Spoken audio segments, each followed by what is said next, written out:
Alright guys, it's really hard to believe, but summer 2013 is already here. But yes, it's already May, and in a couple days our first summer movie comes out. Really hard to believe, but yes, Iron Man 3. And so what I decided to do is just make a list of my top 10 most anticipated movies for summer 2013. Unfortunately, this has been a really bad year so far. There have just been so many disappointments, and hopefully that these movies will not be disappointments. And if every single one of these movies on my list lives up to my expectations, then this could actually be a really good year, because a lot of these look so freaking awesome. So first of all, I'll get some honorable mentions out of the way. First is The Wolverine, The East, Elysium, Kick-Ass 2, The Way Back, which I really wish could have made this list, but god, the trailer was underwhelming, Fruitvale Station, and Iron Man 3. Now, my number 10 most anticipated of the summer is Blue Jasmine. This is Woody Allen's new movie. The reason I'm looking forward to this is because I think this really could be a Woody Allen one where he tries really hard, because Woody Allen makes a movie every single year, like everyone knows. And, sometimes they can just be these short little comedies that kind of suck, and then others can just be this really engaging, just satisfying movies. Like, Midnight in Paris was his most recent one, which really fit that category. And I think this one looks like it could really do that too, because I know he's trying to take a more serious route. I've heard from some people say that it takes it has no comedy in it whatsoever, which I don't believe can be true, because some of the cast includes Louis C.K. and Andrew Dice Clay. But, those two cast members alone do make me intrigued. There are a ton of other actors in the movie also, but, Andrew Dice Clay, and he has, like a pretty substantial role in the movie, I think. But, yeah, I'm really intrigued by this. I think it could be really good. Number 9 is The Hangover Part 3. Now, I was not a big fan of the second Hangover. Of course, I love the first one. But I'm really looking forward to this one, because I think they actually know what they're doing. I think with the second Hangover, it was kind of just like, oh, look, the first one made a bunch of money, so now I'm just going to make, a sequel. And all they really did was just make the first one again, or only, have it more crazy, and whatever. It's like, okay, whatever. But this one is kind of, more of its own movie. They don't wake up from a hangover again. It's like, okay, we've seen these jokes before.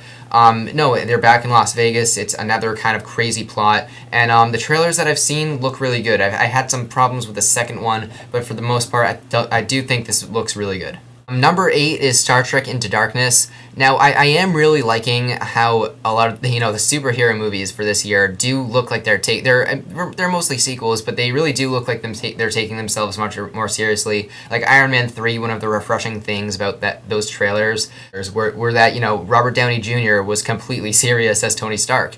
I heard that Iron Man 3 doesn't really fit that. I heard that Iron Man 3 isn't that serious, but I did kind of like that more serious tone to it. And Star Trek Into Darkness also looks like it's going to be like that. Chris Pine doesn't look like he's going to be annoying the whole way through. I really like the serious route it's taking. The trailers have been really satisfying. I think it looks really well directed. Benedict Cumberbatch looks like a great villain. Really excited for this one.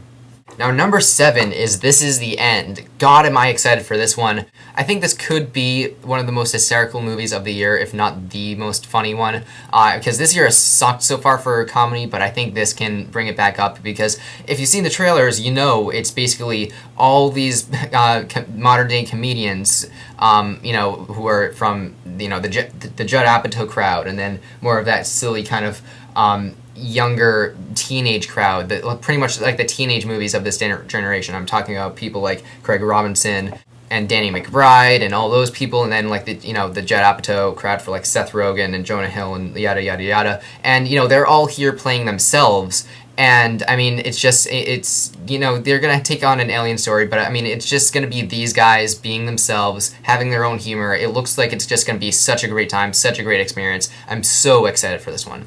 Number 6 is The Bling Ring. Now, this would be higher, because when I first saw the first trailer, God, that was one of the most well-made trailers ever. And, the characters just looked so cool and everything. But then I saw the second trailer, and I saw their actual characters, and, I realized that these are actually based on the most annoying people ever. It kind of ruined that cool factor for me. But that doesn't lessen the quality of the movie. I still think this is going to be really good. I trust Sofia Coppola. Has she made a bad movie? I don't know, because I've actually only seen one of her movies, and it's her least revered one. So yeah. But still, I trust it. I think it's going to be really good, and we'll see. Number 5 is a movie I really don't know much about, but everything I do know about it really intrigues me. It's The Spectacular Now. I like the cast. Miles Teller, I'm not the biggest fan of at all, but I hear he's really, really good, and I kind of trust that. I think he might have the ability to really work well with the dramatic humor, and Shailene Woodley co-stars in it. I've heard, I was, that I was an absolute huge fan of The Perks of Being a Wallflower last year, and this is being regarded as The Perks of Being a Wallflower of this year, so that really excites me. I just heard it's so emotionally affected, and is so relatable. The refreshing thing about Perks last year was that it was actually relatable. It was like one of the first teen movies I've seen where I could actually relate to it, because all the other ones kind of just get the cliches wrong. This looks like another one that could really hit all those notes right, and I'm really excited for it. Number 4 is The Purge. This looks like just one of the coolest movies ever. I love the premise of this movie, even though it's sort of ridiculous and kind of a ripoff of what was it? Assault on Percent 13 or Escape from New York. One of those 2 John Carpenter movies. I'm kind of blanking, but looks like a bit of a ripoff of that. But still, it looks so well done. Oh my God, that America the Beautiful song that's playing at the end. The way it's just ingrained in the trailer.